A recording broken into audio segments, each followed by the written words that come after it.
Assalamualaikum warahmatullahi wabarakatuh. Saya Helen Monica Liswingki, mahasiswi PAI UIN Wali Songo Semarang.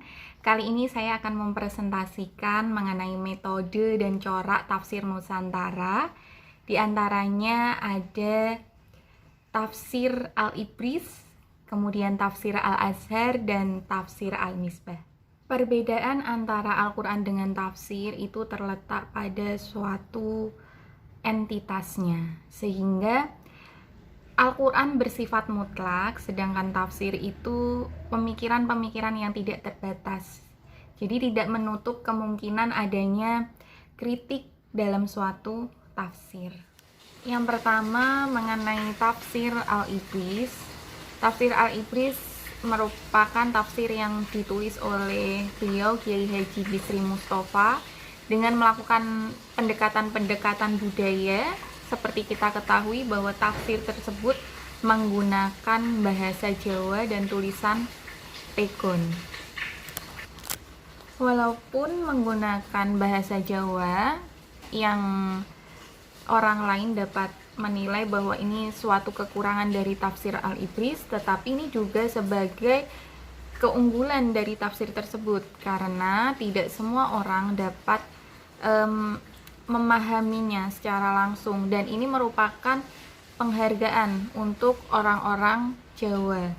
Kemudian tafsir ini ditulis selama 6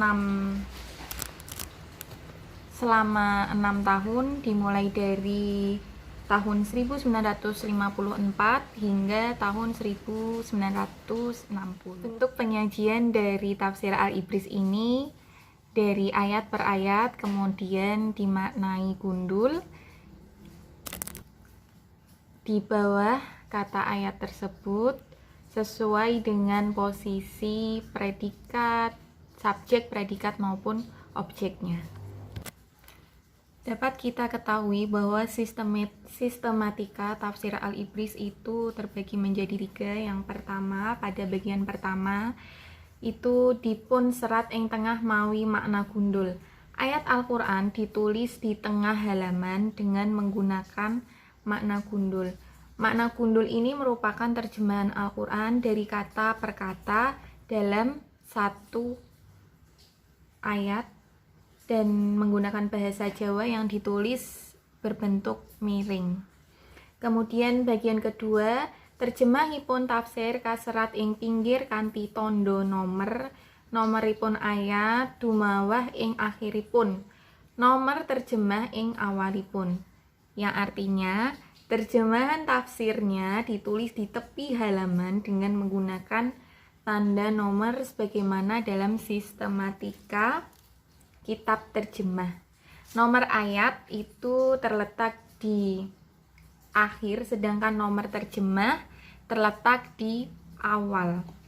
Kemudian yang ketiga itu keterangan-keterangan sanes mawi tondo tanbihun faidah muhimmah qisah lan sak panunggalipun, yang artinya keterangan-keterangan lain atau tambahan biasanya diberi suatu istilah, yaitu tanbih, kemudian faidah, muhimmah, dan qisah. Nah, kemudian bagaimana sih metode dan corak dari tafsir Al-Ibris ini? Ada pendapat yang mengatakan bahwa metode ini menggunakan metode tahlili, yaitu dengan menjelaskan makna-makna yang dikandung ayat Al-Quran. Makna kata per kata disusun sistem makna gundul, sedangkan penjelasan atau tafsirnya itu dijelaskan di bagian luarnya. Kemudian cara ini membantu pembaca untuk mengetahui kedudukan antara fi'il, fa'il, dan maf'ul. Dan untuk corak dari tafsir Al-Ibris, yaitu corak kombinasi, ada corak fiqhi, kemudian corak sufi, dan corak sosial kemasyarakatan. Di dalam makalah saya telah disebutkan Quran Surah Al-Baqarah ayat 6-7 sebagaimana contoh penafsirannya. A'udzu billahi minasyaitonir rajim. Bismillahirrahmanirrahim. Innal ladzina kafaru sawa'un 'alaihim a andartahum am lam tundirhum la yu'minun. Khatamallahu 'ala qulubihim wa 'ala sam'ihim wa 'ala absarihim ghisyawatun wa lahum 'adzabun 'adzim. Yang artinya sesungguhnya orang-orang kafir sama saja bagi mereka kamu beri peringatan atau tidak kamu beri peringatan. Mereka tidak juga akan beriman. Allah telah mengunci mati, hati, dan pendengaran mereka. Dan penglihatan mereka ditutup. Dan bagi mereka siksa yang amat berat. Nah, dalam penafsiran Al-Ibris ini, Kanjeng Nabi ngersakaken hale wong-wong kafir iku prihatin nganti ngrentes banget nuli keturunan ayat kang suarane wong kang wis kecetak kafir iku den kapok-kapoke padha bae. Dinasehati lan ora dinasehati padha bae mesti ora gelem iman.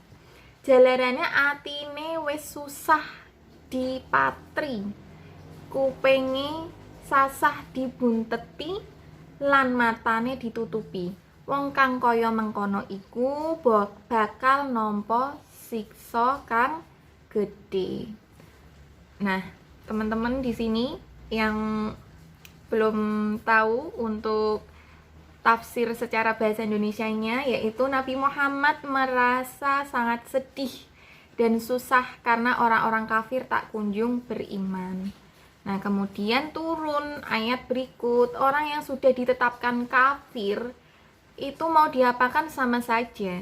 Baik diberi nasihat atau tidak dinasihati, tetap sama saja tidak akan beriman. Karena hati mereka tuh sudah ditutup, mata, telinga sudah ditutup, sehingga orang yang semacam itu akan mendapatkan siksa yang pedih. Tafsir Al-Azhar ditulis oleh beliau Dr. Haji Abdul Malik Amrullah pada tahun 1958. Di saat itu beliau mengadakan kuliah tafsir Al-Quran setelah sholat subuh di Masjid Al-Azhar. Dari tahun 1958 hingga Januari 1964. Jadi asal nama tafsir Al-Azhar ini salah satunya dikarenakan karena kuliah tafsirnya itu berada di Masjid Al-Azhar, dan pada saat itu beliau juga mendapatkan gelar sebagai doktor di Universitas Al-Azhar. Untuk sistematika penyusunan dalam setiap surah pasti dicantumkan sebuah pendahuluan. Sebagaimana contohnya surah Al-Fatihah artinya pembukaan. Surah pertama yang terdiri dari 7 ayat diturunkan di Mekkah. Penyajian tafsir Al-Azhar diambil beberapa ayat dulu, misal 1-5 ayat, kemudian diterjemahkan dalam bahasa Indonesia, dan tentunya dipaparkan pula teks Arabnya.